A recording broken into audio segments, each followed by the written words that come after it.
Welcome to The Explainer. Today, we're diving into a world of travel that's so exclusive, it's pretty much invisible.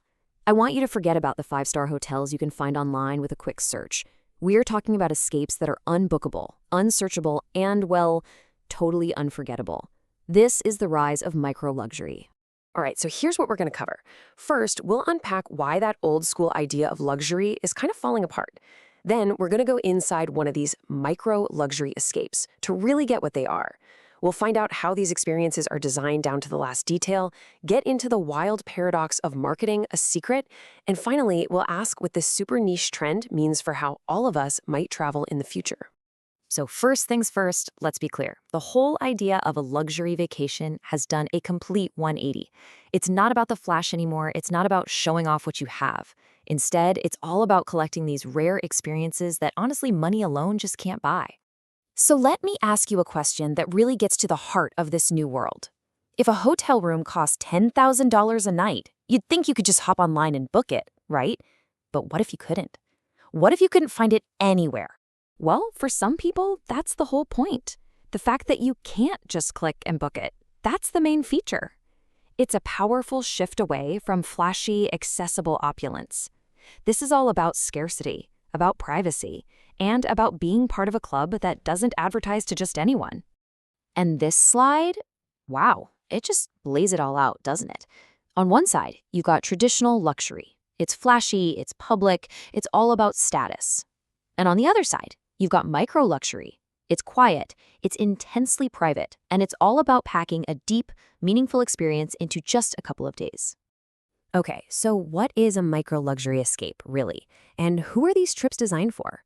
Let's peel back the curtain and take a look inside. So here's the key thing to grasp. These are super intense, really condensed experiences. They're designed for maximum impact in a minimal amount of time. You got to think of it as the complete opposite of that long, sprawling 2-week vacation. This is like a concentrated shot of culture, sensation, and escape, all packed into a single weekend. And the person looking for this, they're not just rich, they're time poor. They've got the money, sure, but what they don't have is a lot of time. They crave these authentic experiences, but they absolutely need their privacy. So they're not looking for some crowded 5-star resort. They want a world that's been built just for them, and maybe a few other people. And this quote, it really nails the philosophy behind all of this.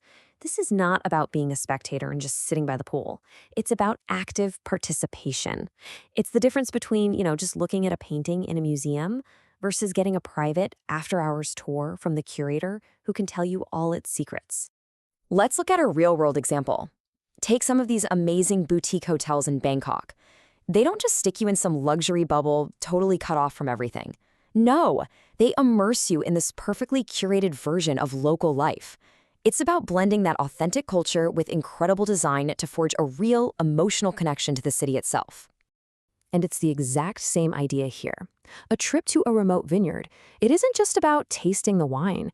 It's about actually feeling that change in the air, seeing the light hit the vines just right, and really understanding the story of that place. You're connecting with the whole process, from the dirt in the ground to the wine in your glass.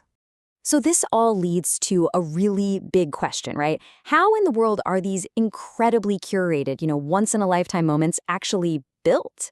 Because trust me, it doesn't happen by accident. It's a craft. You might think it's all just magic, but the process is actually super methodical. It all starts with curation. That's finding the one-of-a-kind idea. Then you move into packaging, which is all about how to make it feel exclusive. And it all leads to the final step, personalization, tailoring every single tiny detail to create a perfect, almost fairy tale experience for that specific traveler.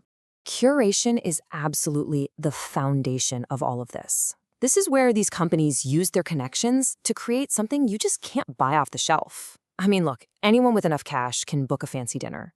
But can they get a world-famous chef to cook for them privately? Or get a personal tour of an artist studio? Probably not. That is the magic of curation.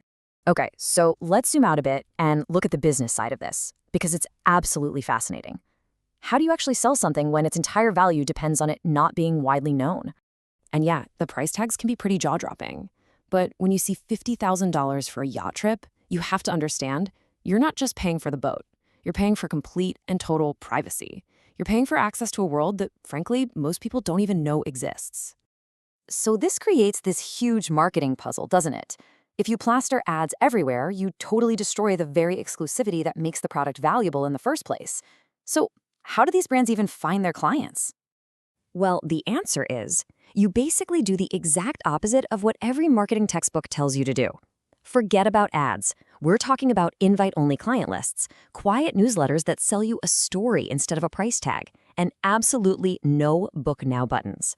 The whole goal isn't to be found easily. It's to make the right people feel like they've just discovered a wonderful secret. At the end of the day, the whole business model, the whole thing, it all comes down to one idea: intentional scarcity. There are only so many of these private villas, only so many top chefs available. So the top suppliers, they don't even really compete. A lot of the time, they actually cooperate to keep supply low, which in turn keeps prices high and protects the exclusive nature of the whole experience. Okay, so you might be thinking, this is interesting, but I'm not a millionaire, so why should I care? Well, here's why it matters. This super niche trend is basically giving us a sneak peek into the future of travel for everyone. The ideas being born here, they're going to trickle down. The reason this all matters is that this corner of the market, it's like a testing ground, a laboratory for where all travel is headed. I mean, think about it. It's more sustainable because you get high revenue with a low environmental footprint, and it perfectly meets that post-pandemic desire for travel that feels safe, private, and truly, truly meaningful. And you know, the pandemic really just hit the fast forward button on this. People everywhere are now looking for safer, more private, and more authentic ways to get away.